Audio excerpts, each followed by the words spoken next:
வணக்கம். இது தமிழ் குரலின் சிறப்பு நேர்காணல். இன்றைக்கு நம்மோடு இணைந்திருக்கிறவர் ஃபர்ஸ்ட் லைன் மீடியாவின் முதன்மை ஆசிரியர், மூத்த பத்திரிகையாளர் ஐயா திருமிகு உமாபதி அவர்கள். சார் வணக்கம் சார். வணக்கம்.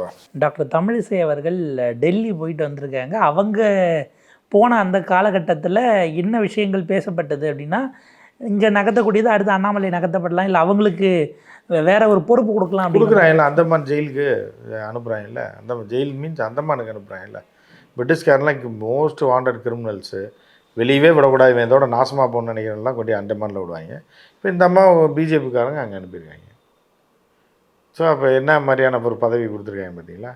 அண்ணாமலைக்கு பதவி போகிறது தான். அதுக்கு பதிலாக தமிழிசைக்கு பதவி கொடுப்பாங்கன்னா நீங்கள் நினச்சிங்கன்னா தப்பு, தரமாட்டேன். அதுதான் இந்த போஸ்டிங் கொடுத்துருக்கேன். அது அந்தமான் இன்சார்ஜ். அண்ணாமலை எதிரிக்கு அந்தமான் இன்சார்ஜ். பழி வாங்கி அமித்ஷா நார் அடித்த நட்டா அப்படின்னு போட்டு அவர் நட்டாட்டவே அவங்க கொடுத்த அந்த ஃபோட்டோவில் எலெக்ஷன் கேம்பெயின் இவங்க பண்ண பர்ஃபார்மன்ஸை கொண்டு போய் இப்போ கொடுக்குறாங்க. தமிழ்நாட்டில் நீங்கள் ஜெயிக்கலையே. எலெக்ஷன் கேம்பெயின் பெர்ஃபார்மன்ஸே இல்லையே. அது அந்த பெர்ஃபார்மன்ஸை கொண்டு போய் காட்டி என்ன பிரயோஜனம்? அவருக்காக நட்டா உட்காந்து படி ஃபுல்லெல்லாம் பண்ணியிருக்காங்களா அந்த அம்மான்னு? இது எவ்வளோ பெரிய லூஸ் பாருங்கள். இந்த மாதிரி இதை கொண்டு போய் கொடுத்தா நட்டா உட்காந்து அடி படித்து பார்த்துட்டு, ஆஹா இவ்வளோ உழைச்சிருக்கீங்களா கட்சிக்காக. ஜெயிக்கலையேம்மா. ஜெயிக்கிறது தான் அவங்க அண்ணாமலை மன்னத்துக்கு போட்டாப்லையே. கூட்டணி சேர விடாமல் போட்டு எல்லாத்தையும் நாசமாக்கி எங்களை போட்டுட்டு இப்போ எப்படி நாங்கள் வேலை செஞ்சோன்னு வேலை செஞ்சு சோறு ஆக்கினேன், குழம்பு வச்சேன், சிக்கன் பொரியல் வச்சேன், மட்டன் வச்சேன், எல்லாம் வச்சுருக்கேன்னு சொல்லி காட்டுறீங்க. இவ்வளோ ஐட்டம் வச்சுட்டு ஏமா என்னை சாப்பிடக்கூடலாம் இல்லை. கடைசியில் நாய் நக்கிச்சு திருப்பி வச்சு. அதனால தான் கொடுக்கல. காலையிலேருந்து அங்கே போய் மட்டன் 10 கிலோ வாங்கினோம், சிக்கன் வாங்கினோம், பிரியாணி செஞ்சோம், அதை தம்மு போட்டு இதெல்லாம் பண்ணி எல்லாம் இலையில வச்சோம். நாய் நக்கிட்டு போயிடுச்சு. இல்லைன்னா அவங்கள கூப்பிட்ருப்போம் அப்படின்ற கதையில் எல்லாம் இருக்குது. நீ என்னம்மா பண்ண? இவர் எல்லாம் பண்ணி வச்சு எனக்கு சோறு ஓட்டையான்ற மாதிரி தானே கதை. இப்போ இதை போய் யாராவது கொடுப்பாங்களாமே? ஆனால் இப்போ அது எந்த அளவுக்கு அறிவோடு இருக்காங்க பாருங்கள். நீங்கள் அறிவை மெச்சியே ஆகணும், பாராட்டியே ஆகணும். யாராவது ஒருத்தர் 2 பேர் ஜெயிச்சிருந்து ஆமாம் வந்தால் பரவாயில்ல. இல்லை யாராவது ஒருத்தர் 2 பேர் அறிவாளியாக இருந்தால் பரவாயில்ல. கட்சியில் இருக்கவும் போகிற அறிவாளியாக இருந்தால் என்ன தான் பண்ணுவீங்க? அந்த கட்சி என்ன தான் பண்ணும்? அண்ணாமலை ஆகப்போகிற அறிவாளி. தமிழிசை அதை விட இன்னும் நிறையா பேர் இருக்காங்க. மகளிர் அணியில் இதில் எப்படி அந்த கட்சி இத்தனை அறிவாளிகளை வச்சு சமாளிக்குதுன்னே தெரியல. அந்த போர்டையும் வாங்கி வச்சு அந்தமானுக்கு அனுப்பி அவங்களே புரியுதா நீங்கள் செய்த சாதனைன்னு போய் ஃப்ரேம்லாம் பண்ணி கொடுத்துருக்கா. அதை வாங்கி வச்சுட்டு இம்மிடியட்லி பேக் டு அது அந்தமான் அப்படின்னு சொல்லி அனுப்பி விட்டுருக்காங்க. அவங்க ஏற்கனவே முடிவு பண்ணியிருப்பாங்க. நட்டா சொல்லியிருப்பார், அமித்ஷா சொல்லியிருப்பார், நட்டா ஒரு ஆளை அனுப்புகிறேன், எந்த இதுவுமே காதில் கேட்டுறாத, சிரிச்சுக்கிட்டே இரு, என்ன கொடுக்குதோ வாங்கி வச்சுட்டு நேராக அந்தமான் ஜெயிலுக்கு அனுப்பிடு. அந்தமானுக்கு அனுப்பி கொஞ்ச நாள் ஒரு 3 மாதம் அமைதியாகட்டும். பதவி கேட்டால் நீ வாயே திறக்காதையா, வாங்கிக்க, கொடுக்குறதெல்லாம் எதோ சொல்லுவோம். ஏன்னா அந்த இவங்கிட்ட பின்லாடன் அட்ரஸ் கேட்பேன், அந்த கதை தாங்க இது. புரியுதா உங்களுக்கு? நட்டாண்ட போய் கொடுத்தது பின்லாடன் அட்ரஸ் கேட்குற மாதிரி. நான் இப்போ ரொம்ப திருந்திட்டேன் அப்படின்னு பின்னாடி திருப்பி பார்த்தா சட்டை பேண்ட்லாம் கிழிஞ்சிருக்குமா. அந்த நிலமையில தான் இப்போ யார் தமிழிசை இருக்குது. இல்லையம்மா அவனை பார்த்தா இல்லை நான் திருந்திட்டேன், மாறிட்டேன், இந்தாங்க எவ்வளோ உழைச்சிருக்கேன் பாருங்கன்ற ரேஞ்சில் போய் கொடுத்துருக்கேன். ரிப்போர்ட் கார்டு அப்படின்ட்டு. ரிப்போர்ட் கார்டு ரைட்டுமா, நீ நல்லா தான் 10 பக்கத்துக்கு எழுதியிருக்க, எல்லாம் 5 சீட்டு தான் வாங்கி எழுதுனாங்க, நீ 15 சீட்டு எழுதியிருக்க, ஆனால் ஃபெயிலாக போயிட்டேன், என்ன பண்ணுறது? மார்க்கு 12 மார்க் தானே வாங்கியிருக்கு, பார்டர் 35 கூட வாங்கலையே அப்படின்ட்டானே.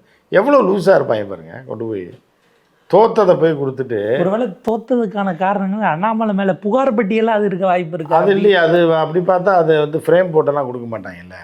இதில் ஸ்பைரல் பெயிண்டிங்லாம் பண்ணி நல்லா இல்லை, ஒருவேளை உள்ளே வச்சுருந்துருக்கலாம்.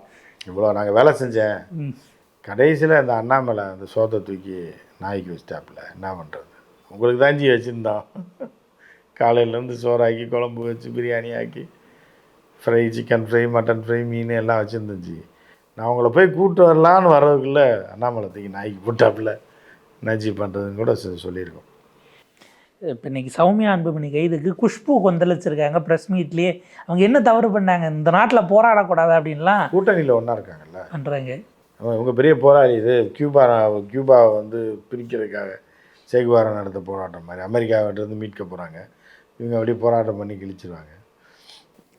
இல்லை இப்போ அது கூட்டணி தொடர்றதுக்குள்ளே தான் இங்கேயே அப்பாவுக்கும் பையனுக்குமான சண்டை இருக்கும்போது குஷ்புக்கு அது தெரியாதுல்ல, சொல்லியிருக்க மாட்டாங்க, டிவி பார்த்துருக்க மாட்டாப்புல, என்ன நடக்கு அப்பா மகன் சண்டையை பார்த்துருக்க மாட்டாப்புல. நியூ இயர் ஏதாவது பார்ட்டிக்கிட்டு போய் ஆள் பிஸியாக இருந்திருப்பாப்புல. இப்போ கூப்பிட்டு சொல்லணும் யாராவது, அம்மா அவங்க அப்பா அம்மானுக்குள்ளேயே சண்டை. நீங்கள் புருஷன் பொண்டாட்டியை பற்றி பேசிகிட்டு இருக்கீங்க, உங்கள் கூட்டணியில் இருக்கக்கூடாதுன்னு தான் பஞ்சாயத்து.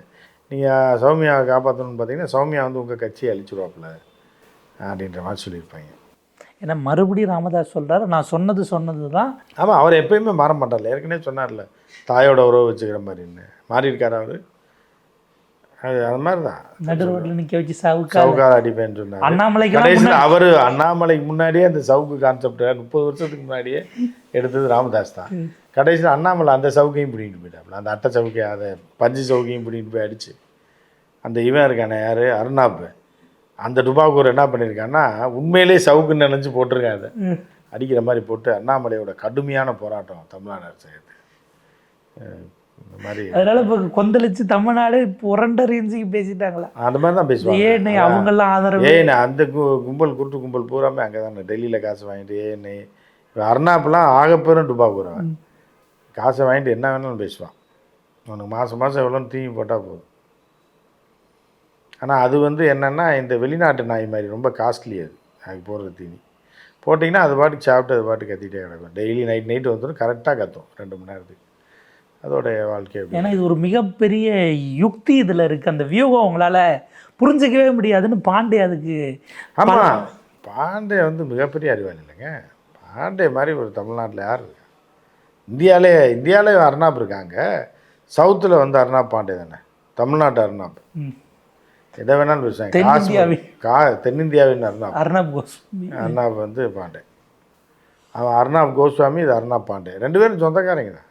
ஒரே தான் அவர் கைபர் பார்ட்டிகள் தான் எல்லாமே. அதுவும் கைபர் பார்ட்டி அங்கேருந்து வந்து அப்படி போயிட்டாங்க பஸ் கிடைக்காம. இனி இங்கே ஏறி ட்ரெயின் ஏறி இங்கே வந்துட்டாங்க பீகாரில். எல்லாம் ஒரே குரூப் தான். ஏன்னா அண்ணாமலையே அதை பெருமையாக பேசிக்கல. இது ஒரு உண்மையிலே நல்ல போராட்டமாக இருந்தால் மோடியோ அமித்ஷாவோ யாராவது வாழ்த்திருப்பாங்க. அவங்க யாரும் வாயே திறக்கல. அப்போ இது தேராதுன்னு அவங்களுக்கு தெரிஞ்சிருக்கு அப்படின்னு நம்ம எடுக்கணுமா? தேராதுன்னு தெரிஞ்சில்ல, வெளியே அனுப்புகிற நேரத்தில் என்னென்ன நாடகம் போடுறான் பாரு அப்படின்னு இருப்பாங்க. அவங்க 2 பேரும் பேசுனா என்ன பண்ணியிருப்பாங்கன்னா, பாரு வெளியே அனுப்புகிறேன்னு என் பல்ட்டியில் அடிக்கிறேன், எல்லாம் பல்ட்டி அடித்து கேட்பாங்க, கம்பியில் நடந்து கேள்விப்பட்டிருக்கேன், சவுக்காலே அடிச்சுக்கிறான் பாரு அப்படின்னு அமித்ஷா சொல்லிப்பாப்புல. இது வந்து நம்ம விளக்கு திருக்கி பஞ்சு போடுவாங்க, அதெல்லாம் ஒன்றா சேர்த்து செஞ்சதுங்க. அதுவும் போலியாயா அவனை, அதான் அப்பயே சொன்னேன் தூக்கியா அப்படின்னு சொல்லி அந்த மாதிரி பேசியிருப்பாங்க. தூக்கிடுவாங்க. இன்னும் இந்த வாரம் எண்டுக்குள்ளே முடிச்சுருவாங்க. ஏன்னா அந்த விட்ட ரைடுங்கிறது சில விஷயங்களை லாக் பண்ணி வைக்கிறதுக்காக சொந்தக்காரங்க. காசு இருக்குது, வெளியே ஒரு நாள் ஓடிடுவான், காசை பிடிங்கிட்டு டக்குன்னு பதவியை பிடிங்கி விடுங்க. இருந்தால் இருக்கட்டும், ராஜஸ்தான் பொறுப்பாளராக போடலாம், இல்லை மத்திய பிரதேஷ் பொறுப்பாளராக எதாவது ஒன்று சிக்கிம் நாகாலாந்து நீங்கள்டா போட்டு விடலாம், இல்லை தேசிய செயலாளர்னு ஒரு போஸ்ட்டை கொடுத்துருங்க. ராஜா கொடுத்தேன், இல்லை டம்பி ராஜாக்கு அந்த மாதிரி கொடுத்துட்டு பெரிய பதவிக்கு போயிட்டார் அவர் அப்படின்னு அப்படியே தள்ளி விட்டு அவன் அப்படியே வெளியே துரத்தி விடுங்க. இல்லை அப்போ கூட தமிழிசைக்கு அந்த மான்னு சின்னதாக கொடுத்துட்டு இவருக்கு பெரிய மாநிலம் கொடுத்தா அதுவும் சண்டை அந்த ஒரு. ஆமாம், இதுக்கு அந்த மானை கொடுத்து ஜெயிலுக்கு அனுப்பி விட்டாங்க. கொஞ்சம் பெரிய மாநிலமாக கொடுத்தா கூட அண்ணாமலை கை வாங்கியிருக்கு. அந்த மானோட சைஸ் பெருசு சின்னதாக வச்சிருப்பாங்க. இப்போதைக்கு ஒழிச்சு கட்ட மாட்டாங்க. இப்போதைக்கு ஒரு கௌரவமான ஒரு பெயிண்ட் அடிக்கிற மாதிரி அடிப்பாங்க, சரிதா? அடிச்சுட்டு எலெக்ஷன் வரைக்கும் தூரத்துலேயே வச்சுருப்பாங்க. கடைசியில் சிக்கல்னா தூக்கி இறக்கி விடுவாங்க. இல்லை அவர் வந்தால் தான் சண்டை போட்டு இருக்கிற கூட்டணியும் சண்டை போட்டு கடைசி வரைக்கும் எடப்பாடி செட்டே ஆகலைன்னா அண்ணாமலை தேவைப்படும்ல, அதுக்கு தான் வழிக்கு கொண்டு வர்றதுக்கு அவரை வேற வகையில் லாக் பண்ணுறதுக்கான ஒரு வழி தான் அப்படிங்கிற மாதிரி இருக்குது. ஒரே நிறைய கேள்வி சார்.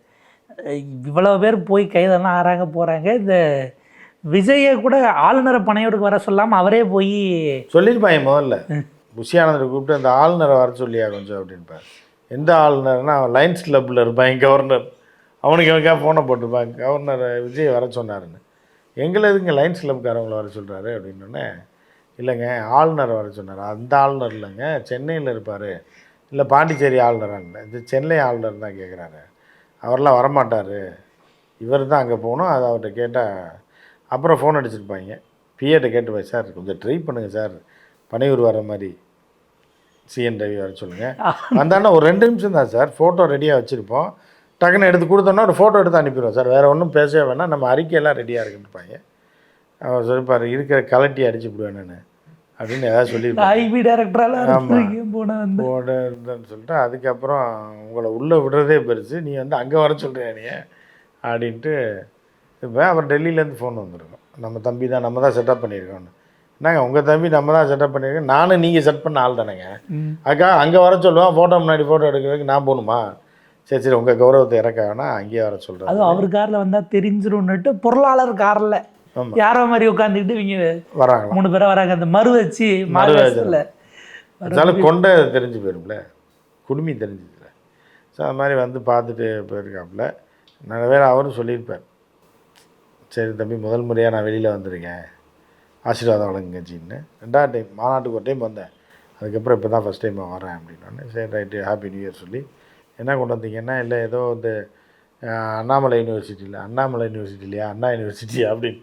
ஓ அப்படியா சரி அது இதை பற்றி சொல்லிட்டு போகலான்னு வந்து கூடுதலாக நிவாரண நிதி கொடுக்கணும், போன மாதம் அந்த புயலுக்கணும் அவர்கிட்ட வலியுறுத்தணும், அதையும் சேர்த்து அவரே சோத்துக்கு வழி இல்லாமல் தமிழ்நாடு அரசு தான் சோறு போட்டுக்கிட்டு இருக்கு. அவர்கிட்ட போய் நிவாரண நிதி கேட்டால் அவர் என்ன பண்ணுவார்? கிண்டியிலேருந்து மத்திய கைலாஷ் போகிறதுக்குள்ளே அறிக்கையை வெளியிட்டுட்டாங்க, நாங்கள் இதெல்லாம் வலியுறுத்தணும், அவர் இதெல்லாம் எங்ககிட்ட டைப் பண்ணி அங்கே வச்சுருப்பாங்க ஆல்ரெடி. இப்போ ஒரு பையனை போட்டு வச்சுருப்பாங்க. அப்புறம் நான் ஃபோன் பண்ணி புஷியானந்த் மிஸ்டு கால் கொடுத்தோடனே டப்புன்னு நீ பாட்டுக்கு டக்குன்னு மெயிலை தட்டி விட்டுறணும் அப்படின்ட்டு இருப்பாங்க. ரெடியாக ஆன் பண்ணி வச்சுரு, எல்லா மீடியாவுக்கும் மெயிலை போட்டுருந்தேன். அது ஏற்கனவே செட்டப் தானே. பத்திரிகையாளருக்கு டாட்டா காட்டின ஒரு தலைவரை நீங்கள் இது வரைக்கும் பார்த்துருக்கீங்களா எவ்வளோ ஆண்டு அனுபவத்தில்? இப்போ இல்லை பார்க்க முடியாதுல்ல, இதுக்கு முன்னாடியும் பார்த்ததில்லை, இப்போயும் இனிமேலும் இப்போ கிடையாது. விஜய் தவிர கவர்னரே வீட்டுக்கு கூப்பிட்டாப்புலன்னா அப்புறம் என்ன? இவங்க உஷாராக மைக்கை ஸ்டாண்ட்லலாம் செட் பண்ணி வச்சுட்டு வாங்க கேட்குறாங்க, நேராக வந்து போட மாட்டோம், செட்டப்பில் வச்சுருக்கோம், வந்து பேசுங்கன்னு. அப்படியே காரு கதவுக்கு இந்த பக்கத்தில் கை மட்டும் காட்டி அப்படின்னு தெரியணும்ல. உள்ளங்க அது அறிக்கை விட்ட 3 லைனை கூட சும்மா பார்த்து வாசிச்சுட்டு போகலாம். தெரியணும், வாசிக்க தெரியணும்ல. ஏதாவது வளரிட்டா வர மாட்டாங்க, வெளியே வர மாட்டாங்க. சரி பாப்பா, இப்படி ஒரு தலைவிதி இருக்குது தமிழ்நாட்டுக்கு. அதாவது இது அடுத்த கட்டத்துக்கு போகும்ல. இப்போ குஷ்பு சொல்கிறாங்க, என்னை பிடிச்சி நீங்கள் ஜெயிலில் போட்டாலும் போராட்டம் தொடரும்.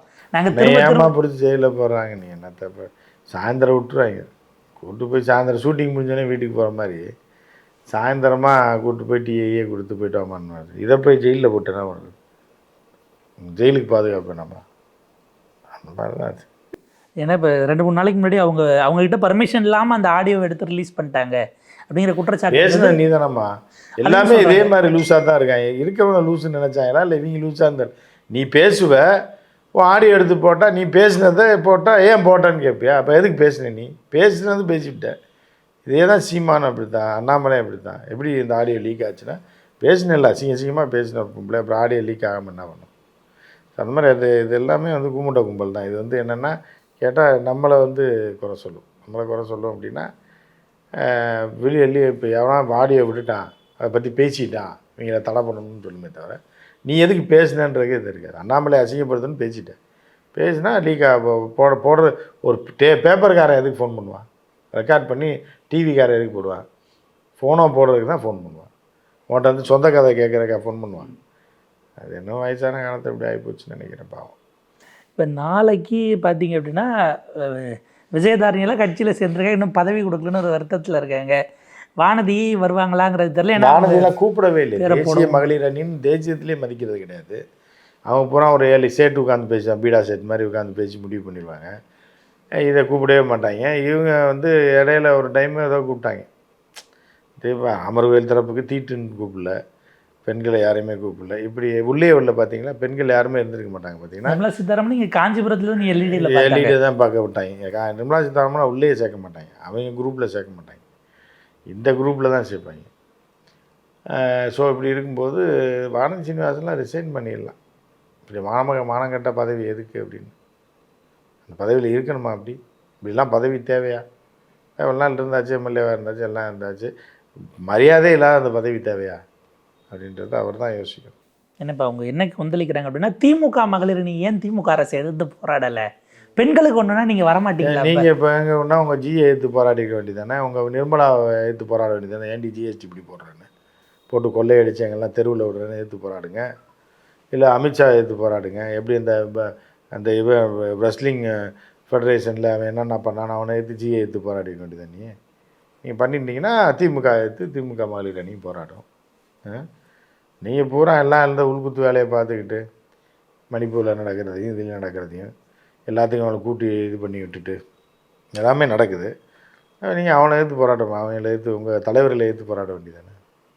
அவன் ரெஸ்லிங் ஃபெடரேஷன் தலைவனை எடுத்து நீங்கள் போராடலைனாலும் ஜியை எடுத்து போராடலாம்ல. டெல்லியில் போய் நாடாளுமன்றத்தை மறிக்கலாம், வானதி தலைமையில் ஜியை உள்ளே விடாமல் காரை மறிக்கலாம், நாட்டை அமித்ஷாவை வந்து ஆஃபீஸில் போய் கெரவ் பண்ணலாம், எல்லாம் பண்ணியிருக்கலாம்ல, ஏன் பண்ணல? பார்ப்போம் சார். நீதிமன்றங்களும் பல விஷயங்களை சொல்லியிருக்கு. பட் எதிர்க்கட்சிகள் அதை தீவிரமாக முன்னெடுக்கிறாங்க. இது எப்படி போகுதுன்னு பார்ப்போம். உங்கள் நேரத்துக்கு பார்த்துக்கு மிக்க நன்றி சார்.